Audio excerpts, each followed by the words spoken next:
négatif que l'atome d'oxygène. La molécule n'est pas linéaire.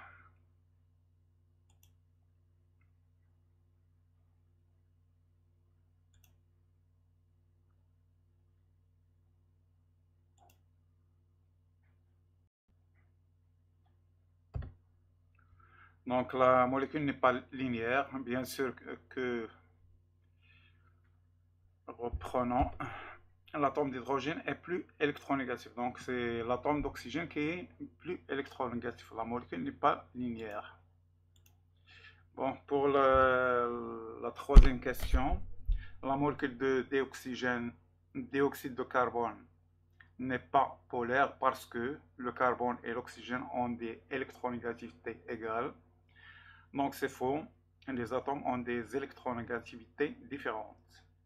La molécule est linéaire. Exercice 2. Dans le cristal fluorure de calcium, le nombre d'ions de calcium Na est égal, on lui a donné comme symbole NCa de plus, est lié au nombre N2 d'ions fluorure au fluor pour la relation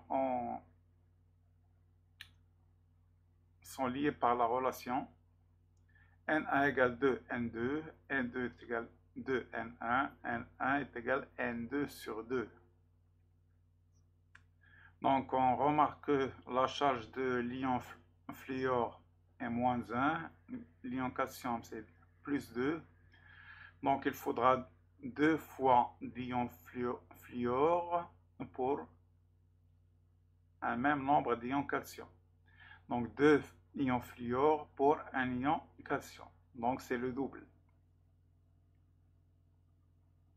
Donc le N2 est égal 2 fois N1.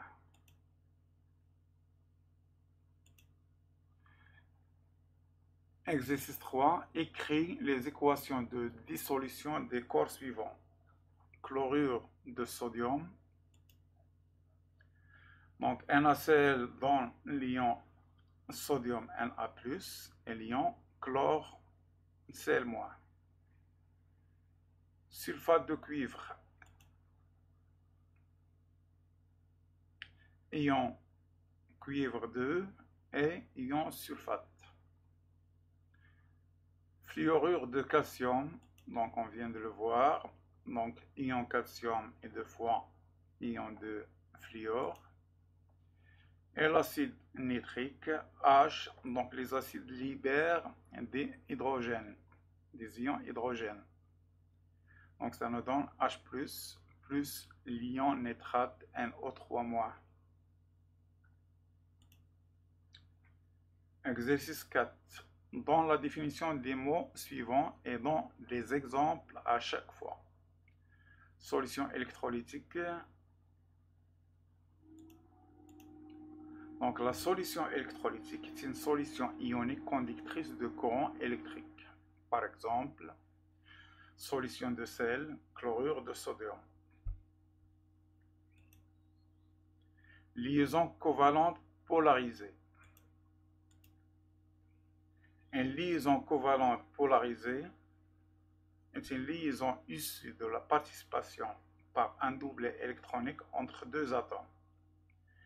La liaison entre les atomes de chlore et d'hydrogène dans la molécule de chlorure d'hydrogène. Donc pour qu'elle soit polarisée, il faut que l'électronégativité des deux atomes soit différente. Donc il suffit qu'il y ait deux atomes différents. Ion hydraté. C'est un ion entouré par des molécules d'eau. On a vu ça en cours. L'hydratation, c'est que l'ion est entouré par un certain nombre de molécules d'eau. Une molécule dipolaire est une molécule possédant une liaison ou des liaisons covalentes entre atomes à électronégativité différente où les centres de charge positive et des charges négatives ne sont pas confondues. Par exemple, la molécule d'eau, la molécule de chlorure d'hydrogène HCl.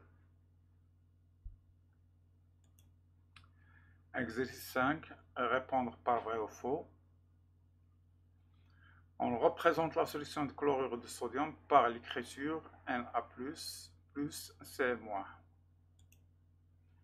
Donc c'est vrai, c'est l'écriture. Des fois, on met des parenthèses.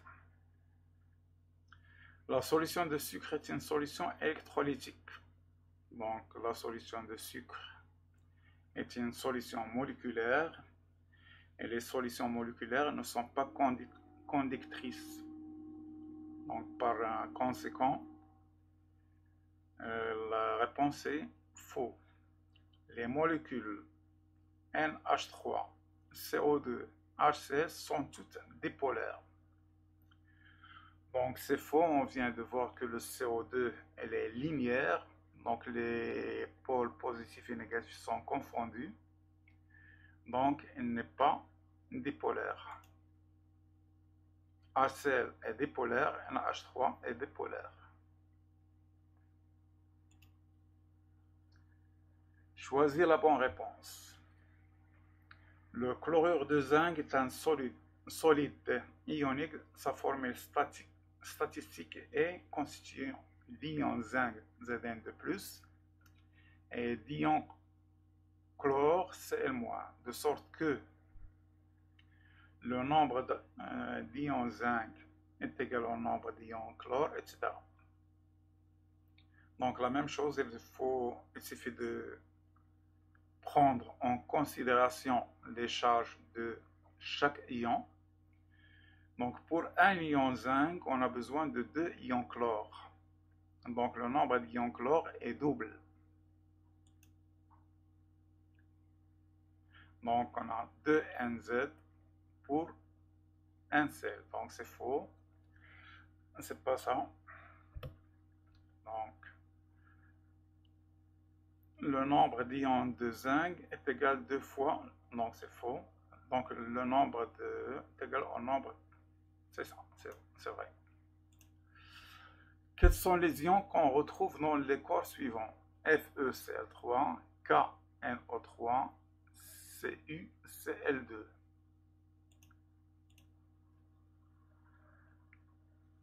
Donc FeCl3, on a l'ion chlore, donc on a 3 ions chlore, et l'ion chlore a une charge, donc on revient sur la question pour mieux expliquer.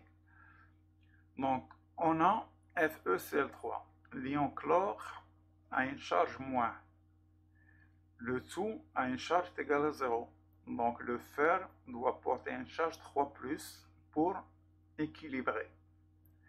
Donc l'ion fer là et l'ion fer 3, Fe3+. Là, on a le potassium qui appartient à la première colonne des tableaux périodiques. Donc il a comme charge plus, K+.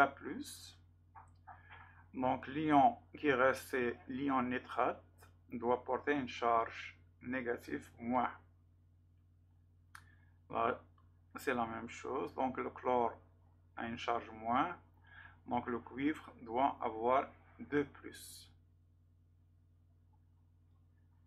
Écrire la formule des composés constitués d'ion aluminium Al3+, et d'ion sulfate SO4, 2-. Donc le composé formé doit être électriquement neutre. Donc la charge totale doit être égale à 0. Donc on va prendre 2 aluminium et 3 sulfates. Donc ça nous fait Al2SO4, entre parenthèses 3. Question 3. Dans les formules ioniques des composés suivants. Donc on voit les solutions.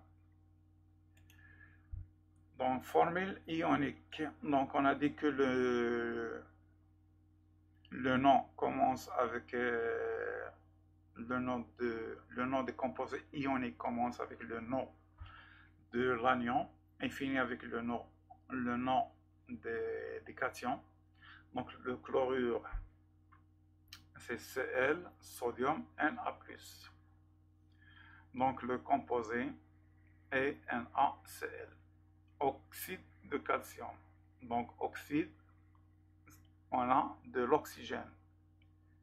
Le calcium a une charge de plus, l'oxygène a une charge de moins, donc le tout nous donne CaO. Carbonate de magnésium.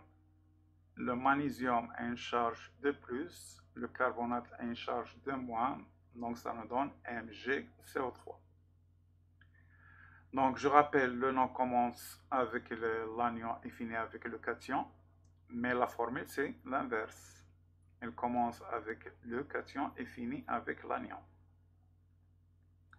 Donc chlorure de cuivre, c'est CuCl2. Donc charge moins, charge de plus.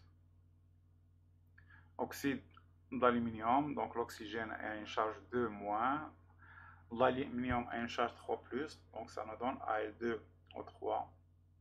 Chlorure de magnésium, MgCl2. Exercice 8. La molécule de sulfate d'hydrogène, sulfure plutôt d'hydrogène, H2S, a la même structure géométrique que la molécule d'eau. Le soufre est plus électronégatif que l'hydrogène.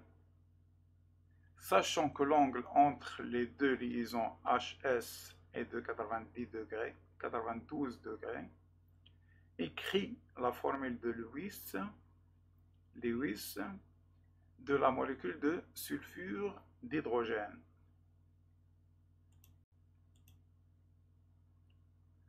Donc la molécule d'eau, on l'a vu l'an dernier, une forme géométrique en V. L'angle entre les deux liaisons est de 92 degrés. Donc ça nous donne la formule de Lewis sous cette forme. Le soufre est plus électronégatif, donc il porte une surcharge négative de delta moins, et l'hydrogène delta plus. Représente la charge portée, donc c'est déjà fait. La molécule H2S est-elle dipolaire? Justifie ta réponse. Bon, si on cherche le centre des charges positif, il sera là, au milieu. Donc on a un pôle positif et un pôle négatif. Donc ça donne une molécule dipolaire.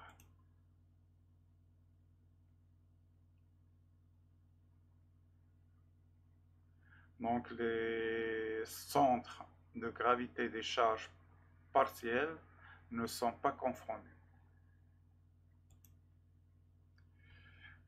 La molécule de sulfure d'hydrogène H2, bon, on passe. Exercice 9. L'ammoniac est un gaz de formule NH3 et sa structure géométrique est pyramidale. Dans la représentation de Cram de la molécule, question 2, démontre que la molécule est dipolaire. Donc la représentation de Cram, on a une pyramide.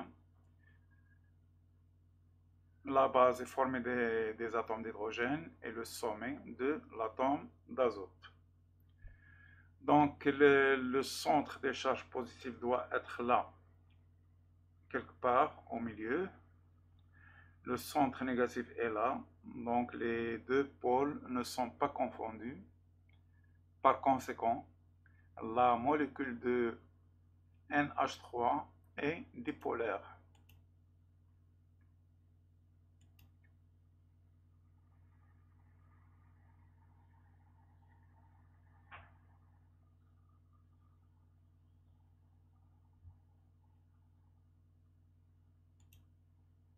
Exercice 10. On considère la molécule de bromure d'hydrogène HBr. La liaison HBr est-elle polarisée? Pourquoi? Donc la liaison est polarisée, l'hydrogène est moins électronégatif que le brome. Donc ça nous donne une charge delta plus là et une charge delta moins sur le brome. Quel est l'atome le plus électronégatif dans cette molécule? Donc j'ai répondu à la question, c'est le brome, qui appartient à la famille des halogènes. Les halogènes sont très électronégatifs. La molécule est-il dipolaire? Dans sa formule développée et indique les charges partielles.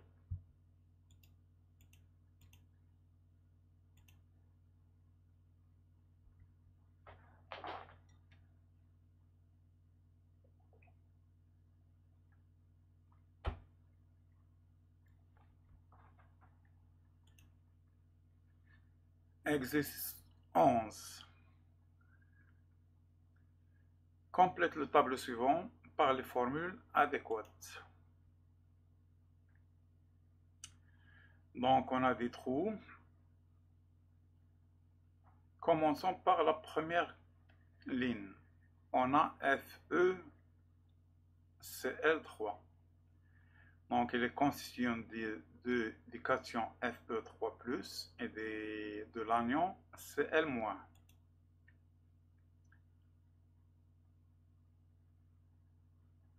Donc on a maintenant l'anion Cl-. Avec le cation Na+, ça nous donne NaCl. Avec le fer 2, ça donne FeCl2. Avec l'aluminium, ça donne AlCl3. Là, on n'a aucune information sur le cation. Donc, on le laisse pour plus tard. Passons à la deuxième ligne. Donc, le sodium avec le sulfate, charge plus, 2 charges moins. Donc, ça nous donne Na2, SO4.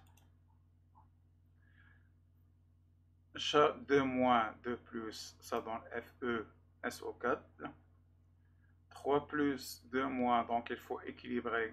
Donc on va prendre 2 fer pour 3 sulfate. Donc c'est un anion composé. Donc on met entre parenthèses. On a pris 3 fois l'anion sulfate. Sulfate avec l'aluminium, c'est à peu près la même chose qu'avec le fer. On a la même charge, donc ça donne une formule similaire. Donc là aussi, on n'a aucune information, donc on laisse pour plus tard. Passons à la troisième ligne. NO3-.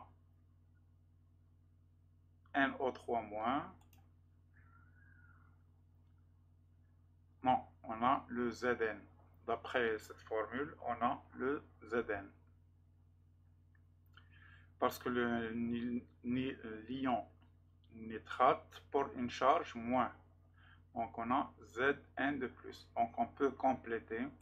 Ça nous donne ZnCl2 et là ZnSO4. Donc là, avec le nitrate et sodium, ça donne NaNO3. Avec le fer, Fe, etc. Fer 3. Donc là, il y a une erreur. On doit écrire FeNO3 3 fois. Donc il y a un 3 là qui manque. Donc il faut ajouter 3 après la parenthèse. L'aluminium avec le nitrate, c'est la même chose. Voilà, vous voyez comme ça. C'est comme ça on doit écrire cette formule entre parenthèses et 3. Donc passons à l'ion carbonate. Donc avec le sodium, ça donne Na2. Le fer, c'est à peu près.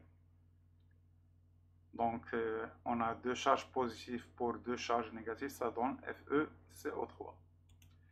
Avec le fer 3, l'aluminium et finalement le zinc.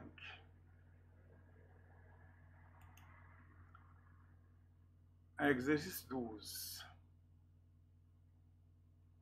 On dissout une masse de 1,8 g de chlorure de sodium dans de l'eau distillée. Pour préparer un volume V est égal à 100 ml d'une solution. Question 1. Écris l'équation de dissolution des composés ioniques dans l'eau. Donc en NaCl, on l'a vu à plusieurs reprises, ça donne Na++ Cl-.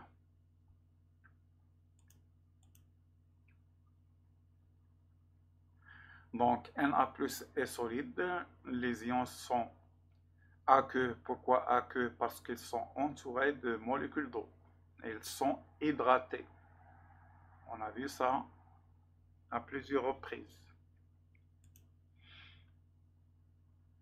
Question de trouve la concentration molaire de cette solution. Donc la concentration c'est C égale 1 sur V. Donc on n'a pas le N, on doit le calculer. Donc C est égal N sur V. N est égal à la masse sur la masse molaire. Donc on arrange, ça nous donne M sur N fois V. On remplace et on convertit le millilitre en litre. Donc ça nous donne 0,3 mol par litre. Question 3. Comment met-on en évidence les ions chlorure Cl- dans la solution obtenue? Donc la mise en évidence des ions chlorure, on met en évidence les ions chlorure par addition d'une solution de nitrate d'argent, ce qui entraîne une formation d'un précipité blanc qui noircit à la lumière. Donc si on observe la formation d'un précipité blanc qui noircit, ça indique la présence des ions chlorure. Donc c'est le test pour les ions chlorure. Calcule la concentration molaire effective de chaque ion.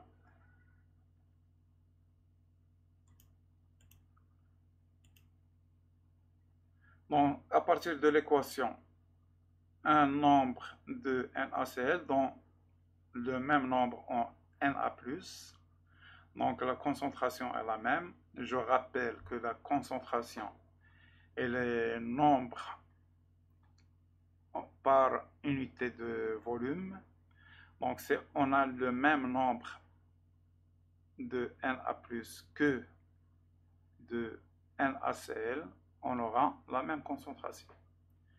Même raisonnement pour le chlore, donc la même chose. Pour NaCl, on obtient NCl-, donc la même concentration. Exercice 13. On dissout une masse de 1,8 g de chlorure de fer 3 dans de l'eau distillée. Pour préparer un volume V est égal à 100 ml d'une solution. Dans la formule de composé ionique, donc chlorure c'est Cl-, fer 3, donc ça nous donne FeCl3. Écris l'équation de dissolution des composés ioniques dans l'eau.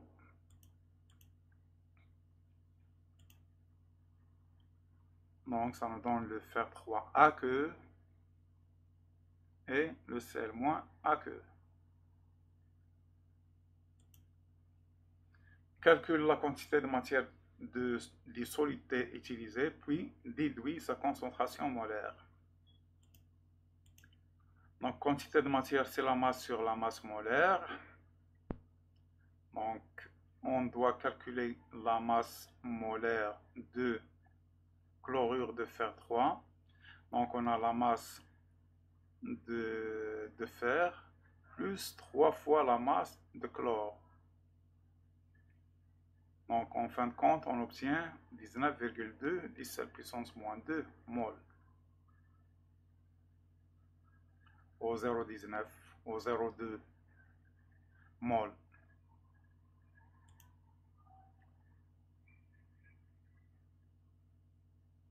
Donc on demande la concentration. Donc la concentration, il suffit de diviser par le volume qui est de 100 ml qu'on doit convertir en litres. Donc ça nous donne en fin de compte C égale 1,96 mol par litre.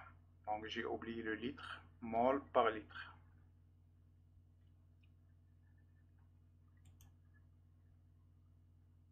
Question 4. Calcule la concentration molaire effective de chaque ion. Donc on revient à l'équation de dissolution. 1 FeCl3 nous donne 1 Fe3+.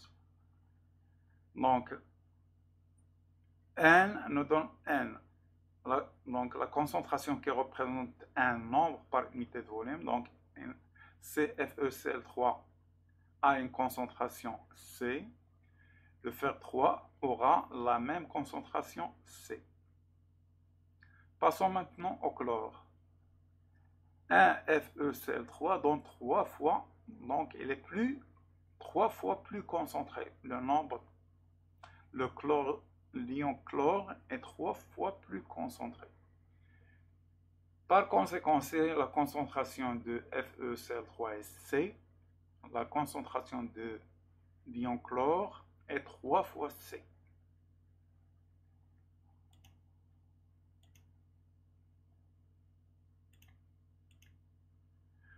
Donc, on multiplie par 3 pour le chlore, alors que pour l'ion ou cation fer 3, on a la même concentration.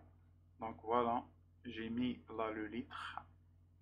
Donc n'oubliez pas de mettre un litre par là.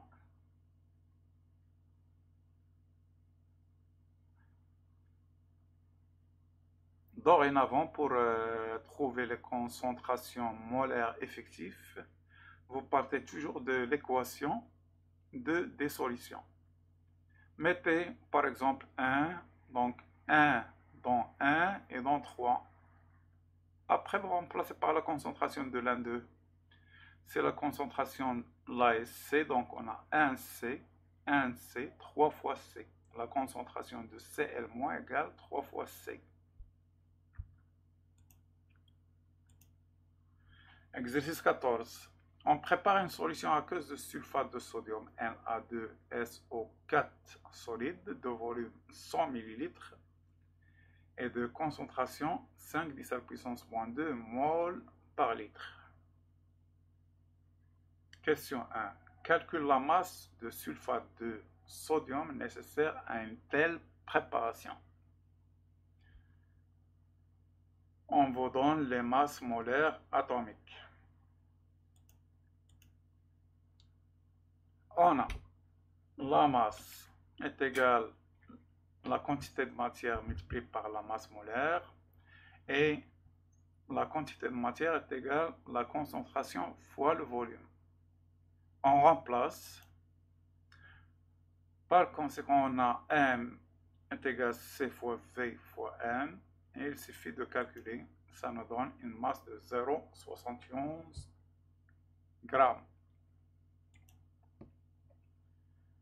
2. Décrit plutôt le mode opératoire pour cette préparation.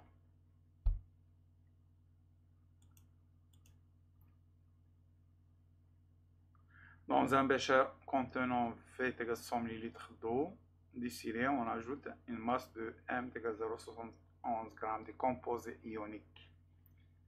On agite jusqu'à la dissolution totale des solides, ainsi on obtient une solution aqueuse, etc.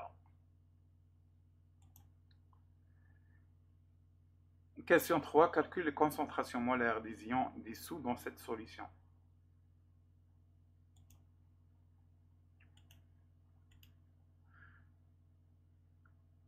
Donc je rappelle que pour trouver les concentrations molaires effectives, il suffit de partir de l'équation de dissolution. Si la concentration de celui-là est C, celui-là aura une concentration 2 fois C et celui-là une concentration C.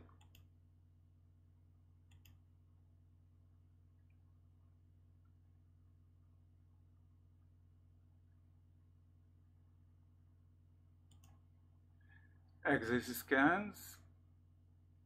Pour la préparation d'une solution de permanganate de potassium, on dissout une masse M de permanganate de potassium de formule KMNO4 et 1 demi-litre d'eau distillée. Fait égale 0,5 litres. Question 1. Calcule la masse M nécessaire pour avoir une solution de concentration C égale 0,05 mol par litre.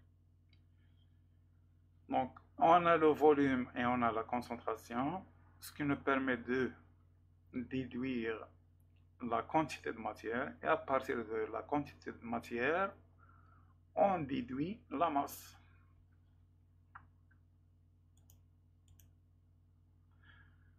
Ou plutôt, on utilise directement l'expression qu'on a obtenue lors d'un exercice précédent. M est égal à C fois V fois M, qu'on a déduit de deux équations. N est égal à M sur M et C est égal à N sur V. Donc, on a relié les deux équations pour obtenir cette formule. M est égal à C fois V fois M.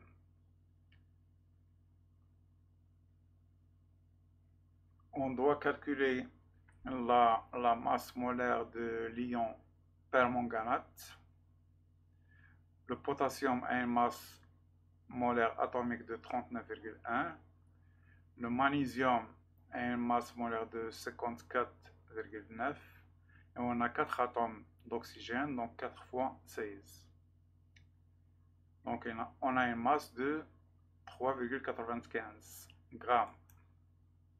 Question 2. Décrire le protocole expérimental pour la préparation d'une solution aqueuse de permanganate de potassium de concentration C' égale 0,1 mol et de volume V' égale 0,5 litres à partir de la solution précédente. On a une dilution, donc on utilise l'expression de la dilution. Donc pour une dilution, on a une conservation de quantité de matière. La quantité de matière est égale à C fois V. Donc, la solution mère, la quantité de matière est C fois V, et la solution phi, une concentration, ou plutôt la même quantité de matière est égale à C' fois V'. Donc, on cherche le volume, on le sort de cette expression, et on remplace pour trouver 0,1 litre. Donc là, on a l'équation de dilution qui est obtenue à partir de la conservation de matière. Exercice 16. Le sel de mort est un solide ionique de formule chimique et de masse molaire. Ce sel est utilisé pour préparer une solution contenant des ions Fer2. Que signifie la présence de molécules d'eau dans la formule? Donc on voit là 6 molécules dans la formule avec une virgule. Pour les autres, il n'y a pas de virgule. Là, on a 1,6 H2O. Donc que signifie cela? Donc ça signifie que le composé est hydraté.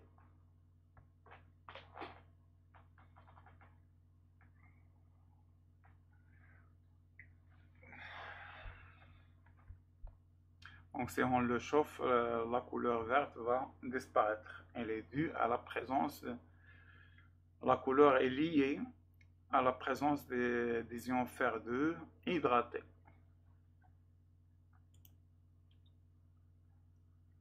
Question de démontre que l'élément fer dans cette solution est sous la forme d'ion Fe2+. On sait que le fer a 3 ions, Fe+, Fe2+, et Fe3+. Donc, on doit démontrer que le fer dans la formule est le fer Fe2+. Donc, le composé est neutre des points de vue électriques. Donc il suffit d'utiliser cette caractéristique pour démontrer que le fer est le fer 2. On sait que le sulfate, pour 2 charges moins, on a SO4 2 moins, donc on a 2 Q, 2 charges Q, plus 2 charges NH4+. Donc pourquoi 2 charges NH4+? Parce qu'on a 2, revenons à la formule, on a 2 ions nitrate et 2 ions sulfate. Donc la charge de fer plus 2 fois la charge de nitrate plus 2 fois la charge de sulfate, le tout nous donne 0. La molécule d'eau, elle est électriquement neutre. Donc on l'élimine des calculs. Donc le total nous donne 0. La charge de sulfate est 2 moins, donc ça nous donne un moins 4E. La charge d'ammonium est plus 1 plus, donc ça nous donne 2E. On ne connaît pas la charge de l'ion fer. L'ion fer, on ne sait pas quel est fer 2. On peut éliminer le 2 plus là. Donc le tout nous donne 0. Et on déduit que sa charge est 2E. Donc ça veut dire que l'ion, c'est l'ion fer 2.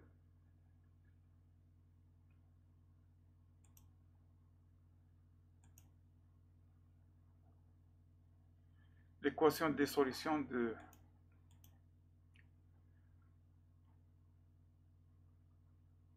donc on peut éliminer l'eau parce on est en présence d'un excès d'eau. Donc on peut ne pas noter les 6H2O. Comme on l'a dit, on a le fer 2, l'ion ammonium et l'ion sulfate. On cherche à préparer V égale 250 ml d'une solution de sel de mort de concentration en fer 2 égale 0, 10 mol. Calcule la masse de sel de mort qu'il faut dissoudre pour une telle préparation. On a la concentration et le volume, donc on part de ces deux données pour déterminer la masse. Donc, M est égal à N fois M, et en remplaçant N par CV, ça nous donne CVM. Et on remplace et on trouve 9,8 grammes.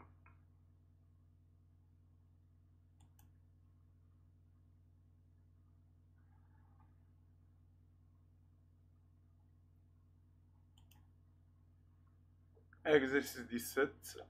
La couleur du sulfate de cuivre 2 déshydraté, CuSO4, est blanche. Lorsqu'elle est hydratée, sa couleur devient bleue et sa formule devient sous la forme CuSO4XH2O, comme on l'a vu pour le sel de mort. Avec X le nombre de molécules d'eau correspondant à une mol de sulfate de cuivre 2. On dissout 6,25 g de sulfate de cuivre 2 hydraté dans de l'eau distillée pour préparer 125 ml de la solution électrolytique. La mesure de la concentration C de la solution permet la détermination de la concentration des ions cuivre et on a trouvé comme concentration 0,20. Donc là, les crochets, je rappelle que les crochets, c'est pour les concentrations des espèces ioniques. On n'écrit pas le C, mais des crochets et le symbole. Trouve la valeur des nombres X. Donc on cherche la valeur de nombre X là.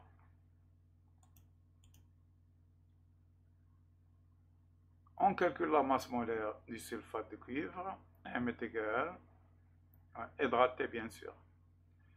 Donc M est égal, pour le sulfate CuSO4, on a 159 plus 5, plus les 18 fois X. 18 c'est la masse molaire de l'eau, fois le nombre de moles d'eau. Et on déduit la valeur de X, qu'on trouve est égale à 5. On ajoute 375 ml d'eau distillée à la solution précédente. Calcule la concentration molaire effective des ions. Donc on a une dilution. On utilise comme tout à l'heure l'expression de la dilution. C' V' est égal CV et on calcule.